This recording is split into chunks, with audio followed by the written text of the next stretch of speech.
All right, we're going to turn our attention to the pro ranks for this next game. Thursday night football. The New York Giants taking on the Washington football team. Washington, 4-point home favorites on Thursday night. The total has already been bet down significantly, 43, and now we're seeing 41.5 and 41 actually now. The predominant number across the board. If you were early on the under here in this game, I certainly wouldn't argue with that. We saw the Washington game against the Chargers, 20-16 loss for Washington, but that game stayed under.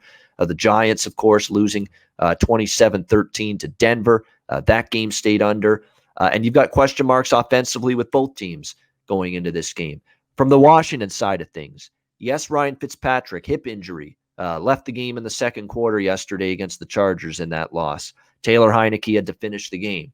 But Taylor Heineke is not some, scrub off the street. It's a guy that's shown, at least in a limited capacity here with Washington, he can play. He's a dual threat. He's mobile. He's got a solid enough arm. He now knows the offense, which, again, he was brought in last year, in desperate situations. Remember, Haskins stunk. They cut him.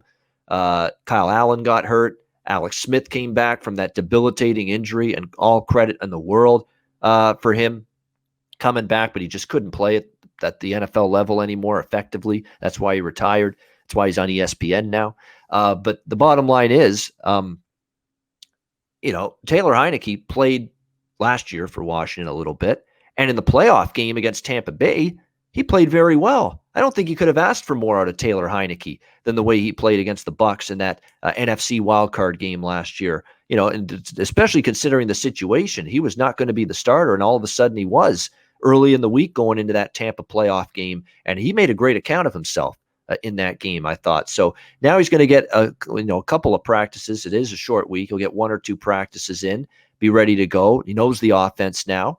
It's not an awful situation, and I think they've got better receiving depth now. It's not just Terry McLaurin. At least they've got some other options. And on the other side of the fence, you've got Daniel Jones and a Giants offense that still has all kinds of issues. Where do we begin? I mean, the offensive line still stinks. It was awful again yesterday for the most part. I mean, Daniel Jones is scrambling, trying to find most of the plays that Jones made yesterday was him on the move trying to throw the football. He didn't have many opportunities to stay in the pocket against that Denver defense and find his receivers down the field.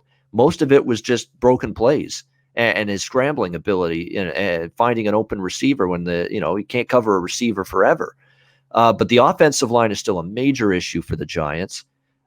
You look at, and by the way, that O-line's now got to contend with a top 5 defensive line in the NFL with Washington, with what they've got up front with Jonathan Allen, Montez Sweat, Chase Young, and company. Yeah, good luck trying to block and pass protect for Daniel Jones. That is a potential matchup nightmare for the Giants going into this game. To think of their offensive line, guys, which has had an issue now for a year and a bit against that defensive front, which is one of the better ones in the NFL. It's hard to envision Giants having offensive success. I think there's things to like with their receiving core. I like the game Sterling Shepard had against Denver. Darius Slayton was solid. Kenny Golladay in his Giants debut was decent, but you're talking about on a short week. Now, the travel's not a big deal. People say short week and the road team traveling. New York to Washington's not a big deal. It's very, very light travel, so that's not significant. What is significant, and it's early in the year, and I find the road teams on Thursday night football in the NFL have a better chance covering Thursday nights on the short week earlier in the year, before the injuries mount, before the scheduling situations really get worse, and the wear and tear physically and mentally of the season piles up on you. So I think this is the time you want to be playing Thursday night football as a road team early in the year. All that being said, you know what I also factor into my handicap on Thursday night football? I want to bet on quality coaches, quality coaching staffs on a short week to put the game plan in, install it, have the team ready, prepared to play at their best on a Thursday night. Who am I going to trust in that regard? Ron Rivera or Joe Judge, who, by the way, yesterday threw a challenge flag when the play was automatically reviewed because it was a scoring play. How stupid can you be, man? That is a bad mental blunder. That is a brain fart of epic proportions. You have to know the fucking rules of the league, man. You're a coach in this league. You're throwing a challenge flag and the play is automatically reviewed on that touchdown because it's a scoring play. So when that happens and you throw a challenge flag on a scoring play, you lose a timeout. And that's exactly what happened to Joe Judge there. That is such bad coaching. I can't even explain it, how bad that is. You have to simply know what you're doing out there. I mean, that is absolutely awful. So you're going to punch your coaching staff and you're going to, rip these guys and put them through the paces and practice and camp if you're Joe Judge, but you don't even have the fucking brains to realize that it's a no-no to throw a challenge flag on a play that is an automatically reviewed scoring play. That is such hideous coaching. You can't even describe it as far as I'm concerned. Bad job by Judge there. Terrible by him. So I'm going to trust this guy, this buffoon, on a short week against Ron Rivera. No, I'm not. There's issues right now with this Giants team. I don't know if I'll be on Washington, but because you are talking about a 4-point spread, I'll lay 4, 3.5, 4, and last year 1-point games, both of them, 1-point victories by the Giants, by the way, beating Washington last year. So the series history, you do have to factor that in. They've struggled with the Giants a little bit, but man, that was rough for the Giants on Sunday against Denver. And I'm going to need to see much better from them before I bat them. So I'll just say a priorium right now for me, it's Washington or pass in this game. I think if you got the under early, you're on the right side there. 43 down to 41. It does feel like a very, very low scoring, grinded out 20. Someone's going to win this game 20-17 or 21-17. That's what it feels like. It does feel like it's a close game. I'm disappointed with where the number is because at less than a field goal, I'm all over taking Washington here. At 3.5, 4, I pause a little bit more in terms of where this number is, especially knowing that it was 2 close games last year head to head, and the Giants won both of those games. So interesting Thursday night game and a very important one, obviously, with both of these teams now 0-1. They don't want to start the year 0-2, either team. So it's an important one for both teams on Thursday night. Conor, Mac, what are your thoughts here? Thursday night NFL football, Giants, Washington. My thoughts, neither of these teams. They both suck. Man, this is tough. God, on a Thursday night, you don't get very good games. Obviously, we got one week 1. There'll be a lot of division games like this that are ugly, and I'll just stay away from right away, just under with these two teams. Like you talked about, it's already gone down a little bit. They're still 41.5. The Superbook 42 at PointsBet. FanDuel still has 42.5. I'd only be on the under here, and right now I'd only be on the Giants. I just don't think Washington covers this number, even though I think they're better. I like their D-line. One thing was Herbert threw it all over him, though, yesterday. I mean, they got to get to the quarterback, and I think they will to help out those DBs.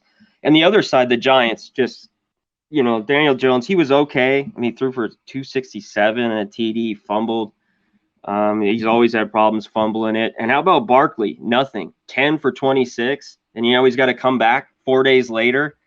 This seems like a snooze fest, maybe even first half under. I mean, Thursday nights are always slow, and I hate these games, pros playing Thursday nights. So, yeah, I'd look under, and I'd only be on the Giants here. Catching, like you said, last year was 1-point games. I do think the Redskins are a bit better, but Heineke now in full-time. I know he can run around and make some plays. Just should be a tight, close, low-scoring game here. Yeah, if it gets to -3, I'll be taking Washington, but that's I need at least -3 or better. I won't lay more than a field goal with Washington in this game, even though I prefer that side to the Giants here in this game. But yeah, it's going to be interesting. And by the way, you made a point about Washington's secondary. Glad you brought that up because I wanted to build on it. That secondary, if you can pass protect and you can block that ferocious defensive front 7 of Washington, you can make plays through the air against them. That's not a great secondary that they've got. And Justin Herbert had 300-plus yards through the air, moved the ball to Williams and Keenan Allen, and all his receivers had big days. And look, this is a good receiving core, but I'm not convinced the Giants can pass protect and block this group. They're a terrible O-line. They're going up against one of the best defensive fronts, and I think the secondary for Washington can be had a little bit, but it's not going to matter at all. If you can't block and if you can't pass protect for Daniel Jones. And I've got worries about the Giants being able to do that against one of the better defensive front 7s they'll face all year. So that ends up being the big question mark going into this game. Grant, it's a interesting game. It's two teams that are looking to bounce back. What do you think, Giants, Washington football team? Yeah, I think it's a Thursday, and you talked a little bit about it, Ian. I liked your points on the turnarounds and on the Thursday, and how you have to take certain things into account more than you would on a regular week.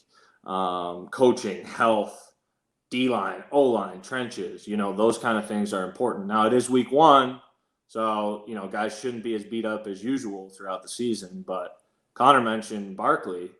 Yeah, he had 10 carries for 26 yards. He wasn't even playing, it felt like. And now he's got to come back, quick week after a brutal ACL injury and a terrible week one. That worries me a lot. Are they going to push him because he had a bad week? Is he frustrated personally? A lot of things going on there. And then the thing with the coaching with Joe Judge and the challenge flag. Well, Fangio with the Broncos last year, he made some terrible challenges, some terrible play calls, especially early in the year. And you could feel it as a fan base. You could feel it as a franchise that just takes the wind out of your sails, man. When you grind all season long, or all off season long, you're a professional athlete and you're executing, and then your coach does something dumb like that, especially early. Damn, man, that hurts. That hurts energy. That hurts emotion. God, it just sucks. And I remember living through that with the Broncos last year. So when he threw that flag, I just had flashbacks of bad morale in the locker room right away because the coach doesn't know what he's doing. And we go up against the Ron Rivera team at home. You guys talked a little bit about that secondary. It wasn't great. The Chargers were 14 of 19 on third down. Sterling Shepard had a great day against the Broncos. Kenny Golladay was, he wasn't there. I expect him to be there this week. The Broncos had unbelievable pressure on Daniel Jones all week, or all game. Like you said, most of his good throws were while he was running. Washington's going to get pressure. They're going to get on him. They're going to be tight, but that secondary scares me. And I think a lot of people could push that under the rug because that front seven's so good. You think of Washington, it's like, oh, this is one of the best Ds in the league, especially from last year. Well, let's really look at those notes on that. And I could see the Washington receivers having a couple good plays. I don't think Daniel Jones is going to go off on this D by any means, but the big play is there against Washington, especially with two quick fucking receivers in Golladay and who else was the other guy? Sterling Shepard, Golladay, Darius Slayton, yeah. too. Yep. And he played well too. Yeah. So I look at that and I go, I like everything about Washington in this game, excluding the number. A little too heavy for me. As I heard you guys was talking, maybe a live play if the Giants can get on the board early, and maybe hit Shepard or Golladay on a long passing touchdown early. Well, maybe looking to play Washington. But besides that, the line's a little too big, and the under scares me a little bit just because of Washington's secondary. So that's where I stand on this one.